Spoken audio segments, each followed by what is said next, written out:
Northern Kentucky Magazine, Intermediate Cable, January 28, 1999. York Street Show Closing Party.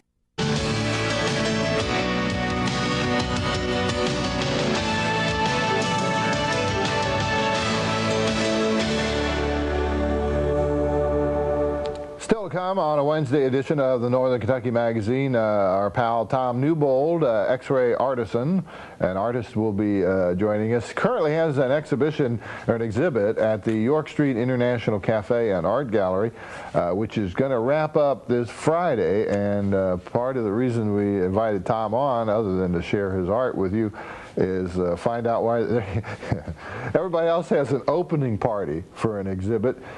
Tom and York Street are going to have a closing party, and it's going to be this Friday night, and we'll find out why they're doing it that way, plus spend time with the, how shall I put this, a bon vivant, a raconteur, a man about town, a cool guy, Tom Newbold, funny too, and witty, and we'll spend time talking about his exhibit, which is called Broken Dreams, and it features his artwork that involves X-rays, actual X-rays. We have an opening ceremony for an exhibit.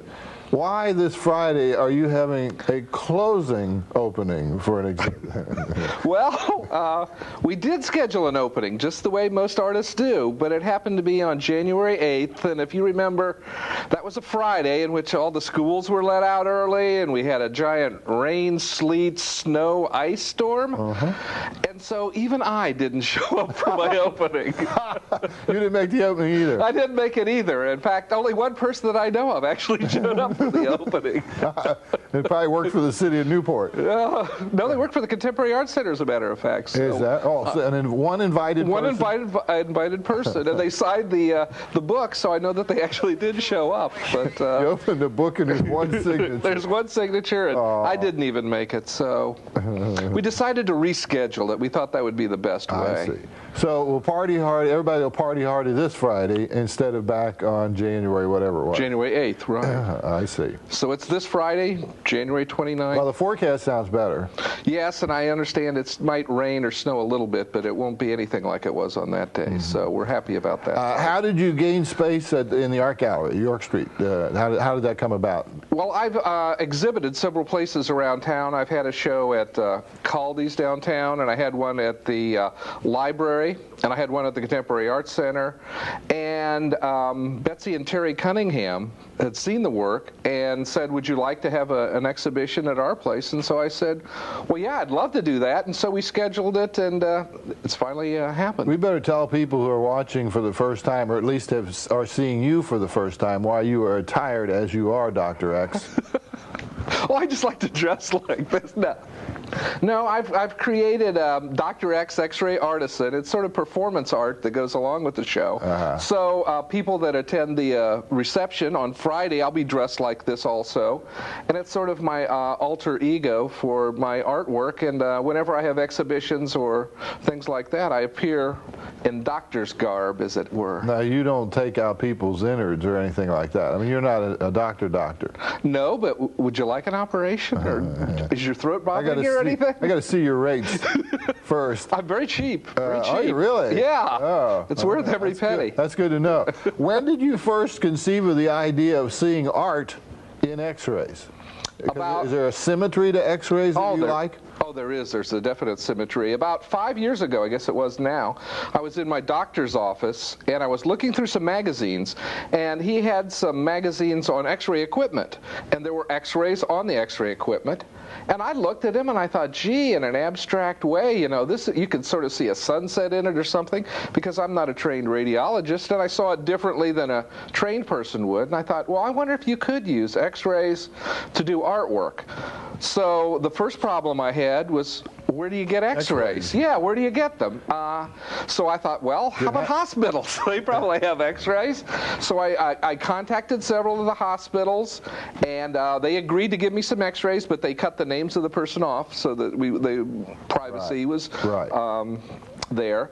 And I didn't have a light box or any way to display them, so what I did is I scotch taped them up on the window in our kitchen. And And after eating several meals, Marcy said, "You've got to take these x-rays down and buy a light box. I can't eat another meal looking at broken pelvises and bones and things like that." Yeah. Why did you bring this flashlight and this other? Because we need to. We're going to show a tape next segment. We only have 2 segments. Okay. So we're going to do some with a flashlight. Yeah, we can. All right. Yeah. This is. I thought I'd show what some of my artwork looks like. And if you hold this up from one angle. Let's see if I turn it like that. Yeah, watch out, you don't get glare here. Yeah, I'm trying to turn it, let's see, like that. Yeah. It looks one way, but when you put the light behind it here, you can see that this is an actual x-ray of a hand. And this is an x-ray up here, and boy, the lights really reflect. Yeah. There we go, that's a lot better. Our lights are negating your lights, yeah. This way, you can see that it's a starfish and a hand, and when people come up to it and look at it closely, they can see if there's a light source behind it, that these are actually an x-ray of a starfish and an x-ray of a hand. What's the spackling for and all the little glitzy things? I put that on so that it would give it a sort of a festive type appearance to it. And also, if you look at it one way, it looks like something, and if you look at it real close, it looks like something else. Okay. But you need illumination behind your works. That's true. And you'll see in the video segment some of the light boxes that I have where there's a light source behind the work. I see. Okay. Has it been pretty well attended? What are they telling you? I mean, you don't have time, you or your ever-loving, to go down there every day or every night and monitor. It's been very well attended. After the first week when the weather got much better, we've had a lot of people that have signed the book, that they've seen the show, a lot of really favorable comments. A whole group of my friends came down there one day and called me and said, "Hey, we're down here. Why don't you come on down?" And so I came down, and they watched it. And while I was there, they have bands that perform at the York Street Cafe.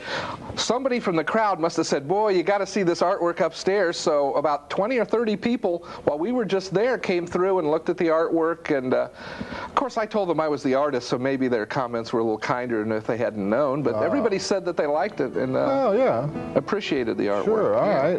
We'll have another segment with Tom Newbold, but for now we must pause on Intermedia 6 Northern Kentucky's news channel.